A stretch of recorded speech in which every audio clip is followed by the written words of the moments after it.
Shalom, jumpa lagi 15 menit bersama Afila. Baik, masih dengan tema yang sama, bagaimana mengatur waktu bagian yang kedua. Saya mau ulangi review sebentar. Di yang pertama tadi ada 5 prioritas yang perlu kita lakukan dalam kita membagi waktu kita. Tuhan, keluarga, pekerjaan, diri sendiri, dan pekerjaan Tuhan. Saudara terkasih, kelima hal itu dalam kita membaginya, sekali lagi itu bukanlah masalah prosentase ya. Misalnya nih ada 100% kan, oh untuk Tuhan ini penting saya kasih 40%, untuk keluarga juga penting saya kasih 30%, udah 70%. Yang ini saya penting kasih 15%, udah 85%. Yang ini untuk diri sendiri saya kasih 10%. Lalu untuk pekerjaan Tuhan 35%. Sehingga kalau kita bagi waktu dalam sehari, oh ini udah penting, ini udah penting, habis. Sehingga seringkali, oh mungkin pembagian waktunya nggak begitu persentasenya. Kan nomor 1 Tuhan, nomor 2 keluarga. Jadi oke dong, waktu saya yang sisa saya berikan untuk keluarga. Atau yang ketiga pekerjaan, udah dah sampai bekerja aja udah habis waktu saya sudah nggak punya waktu untuk yang lain lagi, sudah habis. Sudah terkasih, Tuhan memberikan 5 prioritas itu bukan berarti seperti itu. Tetapi selain di sesi yang pertama tadi dikatakan bahwa kita harus berhikmat dan disiplin, tetapi Tuhan memberikan kita lagi yaitu akal budi, di mana selain berhikmat, disiplin, akal budi juga kita pakai untuk membagi kelima hal tersebut. Kelima hal tersebut yang ada, kita harus menggunakannya masing-masing, memberikannya 100%. Dalam arti apa? Saat kita memberikan waktu untuk Tuhan, maka kita harus melakukannya dengan 100%, dengan fokus dan dengan sungguh-sungguh. Pada saat kita memberikan waktu kita untuk keluarga, maka benar-benar kita harus fokus, konsen untuk keluarga. Jangan memberikan waktu untuk keluarga, tapi main gadget, pikirannya kerja, masih telepon dan sebagainya. Tidak, tetapi pada saat kita memberikan waktu untuk keluarga, berarti benar-benar itu 100% untuk keluarga. Pada saat kita bekerja juga begitu, ya. Nah, di sesi yang pertama, kita udah bahas apa sih masing-masing prioritas itu. Nah, prioritas ini juga akan berbeda-beda bagaimana cara kita nanti pada saat kita membagi waktu. Yang pertama untuk Tuhan, ya. Saya katakan bahwa waktu untuk Tuhan itu setiap hari harus ada. Setiap hari kita harus berdoa. Setiap hari kita sediakan waktu untuk berrelasi dengan Tuhan, untuk pujian penyembahan, untuk merenungkan, untuk belajar lebih lagi tentang Tuhan. Kita harus selalu memberikan waktu untuk Tuhan. Terutama hari Minggu kita memberikan waktu untuk misa. Kita bisa dong memberikan waktu lebih seminggu sekali untuk misa. Kita bisa memberikan waktu lebih dari 1 kali. Misalnya di sela-sela itu kita memberikan waktu untuk misa harian. Dengan apa? Tentu saja kita dengan mengorbankan waktu tidur kita, ya.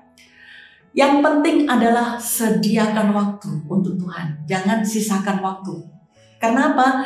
Kalau kita ngomong kita sediakan waktu untuk Tuhan, berarti waktu itu pasti ada. Karena kita benar-benar sediakan dan berikan waktu yang terbaik untuk Tuhan. Kalau kita sisakan waktu untuk Tuhan, berarti kalau sempat ya berdoa, kalau enggak ya enggak. Jadi akhirnya nanti dah, habis dah. Loh, kan Tuhan ada 5. Ini kan kalau saya memberikan waktu di sini untuk Tuhan terlalu banyak, yang 4 nanti enggak cukup waktu. Nah, sudah terkasih, sekali lagi sediakan waktu untuk Tuhan, jangan sisakan. Yang kedua adalah keluarga. Sama, pada saat kita memberikan waktu untuk keluarga, maka kita harus memberikannya 100%. Ada kasus di mana entah itu suami, entah itu istri, entah itu pokoknya orang tua ya, pasangan ini, mereka itu selalu menuntut untuk dimengerti. Tanda petik suami mengatakan, aku sudah bekerja untuk keluarga. Mengertilah aku bahwa aku capek, mengertilah aku bahwa aku sudah kerja demikian berat, mengertilah aku sehingga apa? Sehingga pada saat di rumah sudah gak ada waktu lagi untuk keluarga. Karena mengertilah aku capek, mungkin tidur, mungkin main game sendiri, mungkin nonton TV. Udah males ngomong karena udah capek pikirannya, sehingga di rumah cuma tinggal apa istilahnya ya, tinggal sampah. badan, tapi pikiran udah nggak ada, tenaga udah nggak ada, maunya aku mau bebas dan menuntut untuk dimengerti karena aku sudah melakukan untuk keluarga, ya.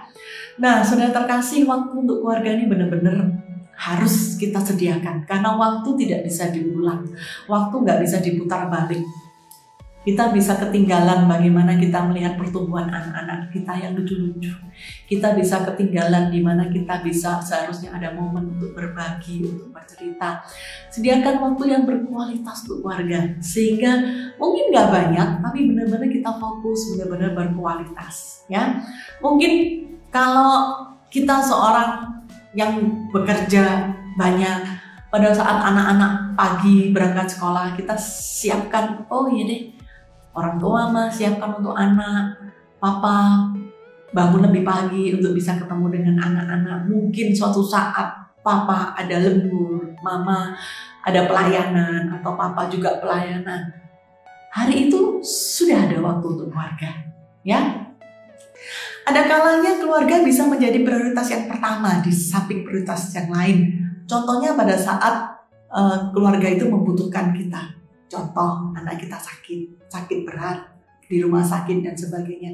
Atau contoh orang tua kita yang sakit dan kita harus meninggalkan segalanya untuk menjaga orang tua kita. Sekali lagi kita butuh hikmat Tuhan. Ya. Yang kedua, pekerjaan.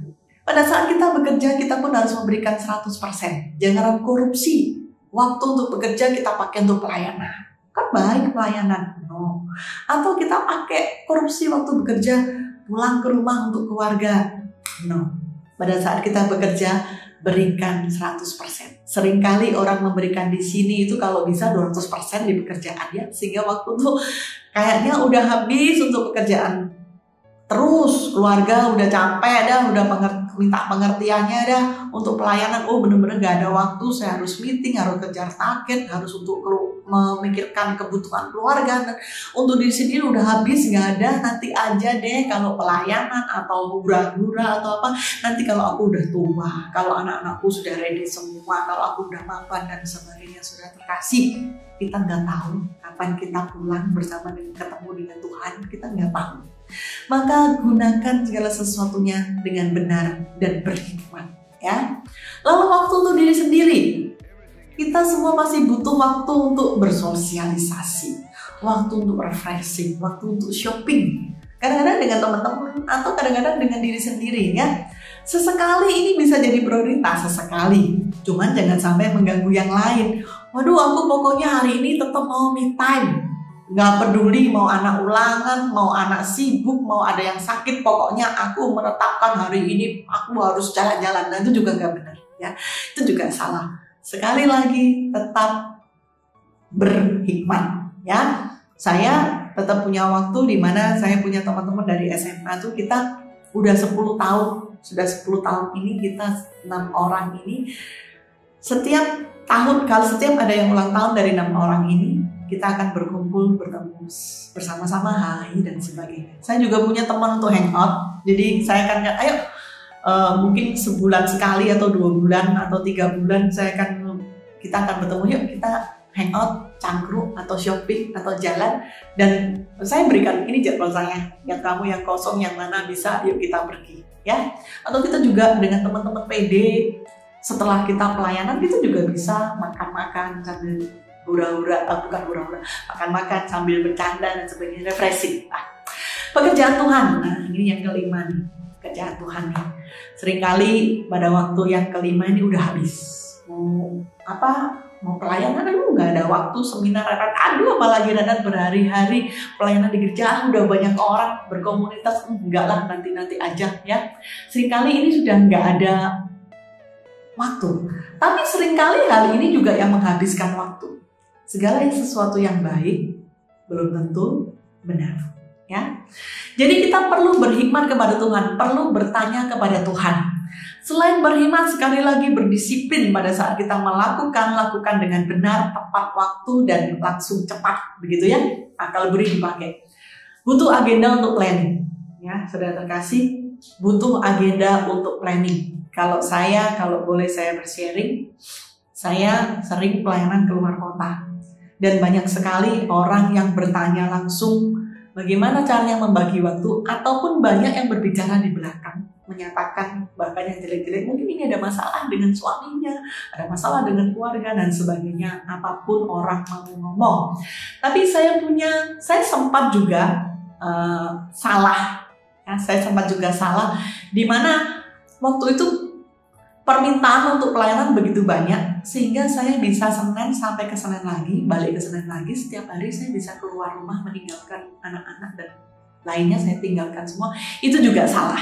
Nah, akhirnya saya belajar, misalnya dalam seminggu saya akan tetapkan saya akan menerima pelayanan berapa kali dalam seminggu, atau saya akan menerima pelayanan keluar kota berapa kali dalam sebulan, dan itu harus saya tepati. Misalnya saya bilang seminggu 3 kali gitu ya. Dalam seminggu kalau udah 3 kali, saya akan menyatakan minggu itu selesai dah, saya nggak akan terima permintaan lagi. Walaupun mungkin kalau ada orang minta di hari itu bisa, saya akan mengatakan tidak, waktu saya sudah habis. Jadi saya harus berusaha membalance antara keluarga, antara pekerjaan saya sebagai seorang ibu, seorang istri, seorang anak juga, saya harus masih menjaga orang tua saya, dan bagaimana prioritas saya untuk melakukan pekerjaan Tuhan, dan prioritas saya untuk menjadi seorang anak Tuhan yang menyediakan waktu untuk Tuhan. Ya, parameternya itu kalau anak-anak udah protes, mama kok pergi terus, itu udah parameter. Maka saya harus mengurangi. Atau suami saya mengatakan, kok pergi terus, nah itu udah langsung, saya nggak akan protes, mana gitu, enggak. Saya bilang, ini parameternya, maka saya harus mengatur ulang, ya.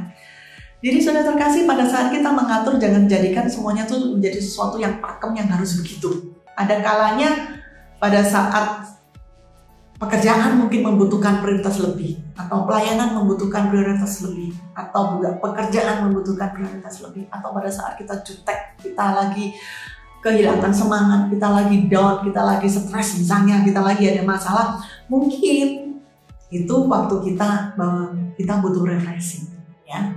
Jangan ragu untuk mengatakan tidak untuk masing-masing prioritas ini. Tetapi kita harus bertanya kepada Tuhan, saat Tuhan bilang pergi, lakukan, maka kita nggak boleh protes. Kita tetap harus melakukan, ya. Sekali lagi, berhikmat. Selalu tanya Tuhan.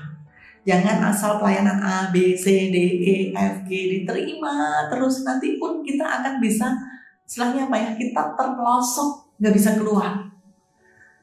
Tetapi tetap terus bertanya sama Tuhan, Tuhan apakah di sini? Tuhan haruskah ini? Tuhan bolehkah? Tuhan apa yang harus saya lakukan? Ya, saya terkasih, mari terus kita belajar untuk berhikmat, berdisiplin, dan menggunakan akal budi kita agar 5 prioritas itu tetap bisa kita lakukan dengan baik.